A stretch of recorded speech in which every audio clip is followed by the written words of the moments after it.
On May 5th, 2023, PlayStation Studios developer PixelOpus announced their studio closure. Sony later confirmed this, adding in the studio's closure set for June 2nd, 2023. The decision comes after a regulatory evaluation of Sony's portfolio and the status of its studio's projects to ensure they meet short and long-term strategic objectives. PixelOpus seemingly wasn't meeting these requirements. PixelOpus was established in-house in 2014. San Mateo Studio, a PlayStation Studio support studio for second-party developers, were tasked on working with smaller development teams following the massive success of 2012's Journey. They would sponsor game development programs at Carnegie Mellon University, where its students were provided PlayStation Vitas to experiment with. It was through this program where 6 students from Carnegie Mellon's Entertainment Technology Center and 3 students from San Jose State University's Animation Illustration program were chosen to form PixelOpus, led by a pair of industry veterans. The creative director and face of PixelOpus would be Dominic Robillard. The team would develop 2 games in its lifetime, Entwined and Concrete Genie. That game company's journey changed everything. Its simplistic, welcoming gameplay, beautiful setting, and its ability to tell a story by showing without telling brought players together and made it one of the best games you can play on PlayStation. This game would cause ripples in the gaming landscape. A lot of smaller games are now chasing what Journey was able to create, even today, and Sony themselves would take this opportunity to develop and release games similar in its concept. Entwined was one of those games. Revealed at E3 2014, it launched on the same day as its announcement for the PlayStation 4. Versions for the PlayStation 3 and PlayStation Vita were released a month later. Entwined is also a cross-buy title, meaning whatever version you purchase, you will get the other 2 for free. Plus, you can save your game on one system and pick it back up on another. Entwined tells a story of 2 souls in love that can never be together, represented by a fish and a bird, with its story inspired by ancient Chinese myth. The left analog stick controls the orange fish, and the right controls the blue bird. Their color is important because players will be navigating the 2 through a series of barriers that match each color. The barriers only provide a challenge, while the real goal is to collect enough shards or bits for each until the 2 are able to combine through each successful barrier pass. Mess up too much and you'll have to regain what you may have lost. Sometimes the 2 will need to meet in the middle and this will turn them green, matching green barriers that are thrown in there for an unexpected change. Once fish and bird have combined, they're transformed into a soaring dragon and transported to a large open area. It's here, after collecting enough orange and blue bits, where players are able to skywrite with trails of light in the sky, bringing in a small bit of creativity that was mainly made for the PlayStation 4's shareability. There are 9 gorgeous looking levels, or as the game calls it, lifetimes, dealing with the theme of reincarnation. As each lifetime passes, the difficulty ramps up. But if these 9 story levels aren't enough for you, there is a challenge mode that may or may not break you depending on what you're going for. Comprised of 5 elemental levels like fire or earth, each level has a specific goal needed to unlock the next. Challenge mode is basically a survival mode to see how long you can last. The longer you survive, the higher your score. Like the main story, it starts out easy but gets more difficult and faster the longer you survive. You do have 3 lives for some comfort, so it's not an immediate failure, but if you're trying to go for the game's trophies or to unlock each level, you're certainly in for a challenge. Sometimes a frustrating one if the winning streak you're on suddenly ends in a game over. Entwined doesn't have the same depth as something like Journey, and its practically non-existent story is forgettable, but its environments are beautiful and varied, and its arcade-like gameplay is where the game really shines.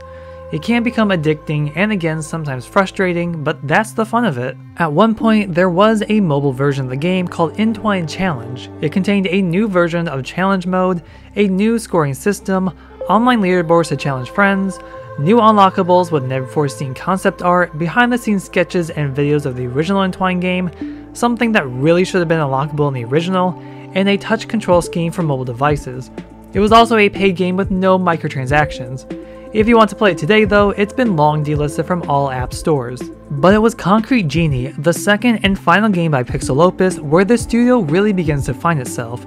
This game is a personal favorite of mine and in my opinion a completely underrated gem on the PlayStation 4. It continues the creative elements partially seen in Entwined but goes all in on creative freedom. Ash with his giant paintbrush is able to decorate his entire town. Aside from a number of designs unlocked from the beginning and whatever was added post-game launch, Ash will need to find pages from his sketchbook to unlock further designs. The genies in this game can all be created with your personal liking and will have to be created if Ash wants to progress further with their aid. While Denska becomes more open as the game progresses, it's a cozy exploration experience that never feels overwhelming. And with this, the buildings of Denska turn into canvases, murals alive with your artwork, colorful graffiti that lights up the dark, abandoned fishing town. There are certain goals each genie wants in order to proceed, but there is total creative freedom to decorate as you see fit. It isn't just the darkness Ash is fighting against in the town he once loved, but he also has to worry about his bullies, a group of kids who have taken advantage of its abandoned nature to do whatever they want. They despise Ash, and Ash will have to avoid them in each district or get them to move from where he needs to go. There isn't a major stealth focus to this, but it does add in a change from the creativity. When it comes to the game's graphics, they are stunning. Each area is distinct from one another. You really feel like you're traveling through the town, seeing what it all has to offer.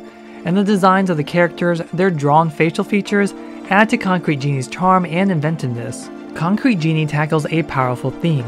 Bullying. It's a universal issue everyone has likely experienced once mentally, emotionally, and physically. It's a problem that won't necessarily ever go away, but there's something all of us can do to make things better. And Concrete Genie tackles this theme in a very relatable way. For myself, there were many parallels between what I experienced growing up and Ash's story. Ash and I are both creative, we were also loners, not necessarily by choice, and the town we lived in used to be lively, but over time has only gotten worse with many people moving away, and both of us were bullied. While I don't think my bullies had a sympathetic reason for why they were the way they were, the game does make you remember that everyone has a reason for the way they are. We don't always know what someone else is going through. We have good days and bad days.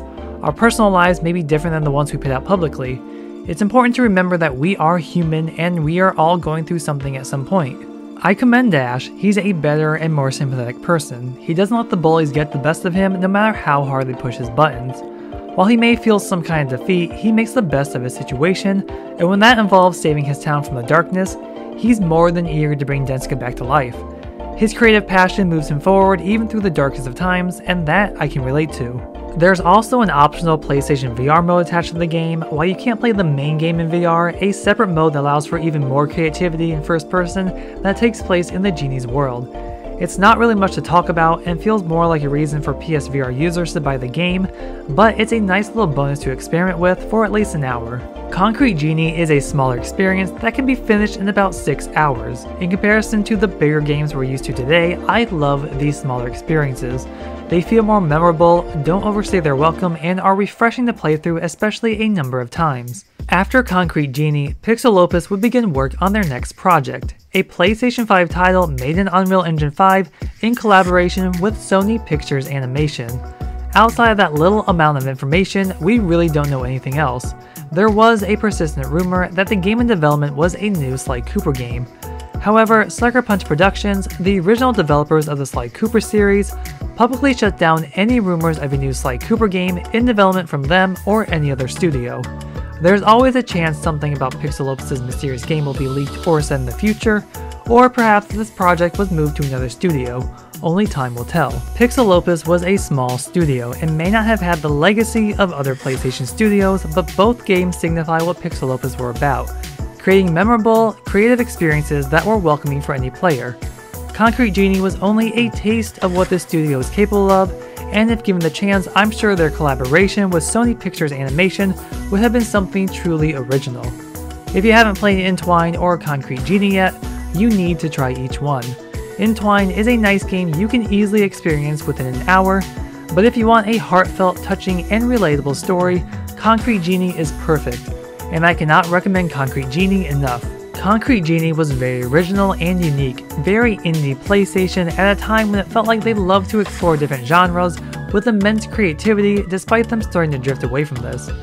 During its release in 2019, we were seeing more and more of Sony's first-party games transition to bigger open worlds with collectibles and backtracking. So thinking back on Concrete Genie today, I am craving another indie-like experience that Sony used to do, and with the shutdown of PixelOpus and previously with Japan Studio, it feels like we're seeing less and less creative ideas from PlayStation, and a bit more titles that all feel the same.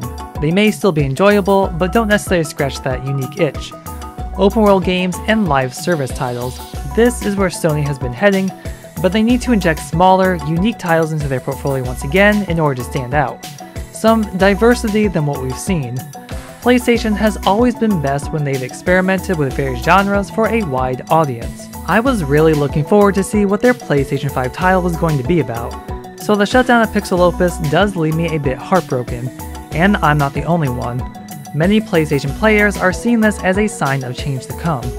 Former president and CEO of Sony Interactive Entertainment, Shawn Layden, expressed his sadness for the team since he had the opportunity to work with the team and watch them grow during his tenure. For everyone at PixelOpus, I sincerely hope all of you will be able to land on your feet and quickly find a place that will allow you to once again embrace your creativity and passion. Let me know in the comments below about your thoughts on the legacy of PixelOpus. Were you looking forward to their PS5 collaboration with Sony Pictures Animation? Please be sure to like and subscribe for future videos, and since we're reminiscing on a unique PlayStation developer, be sure to check out my video on remembering Japan's studio. Chances are you played one of their games. Thank you so much for watching, and I'll see you in the next video.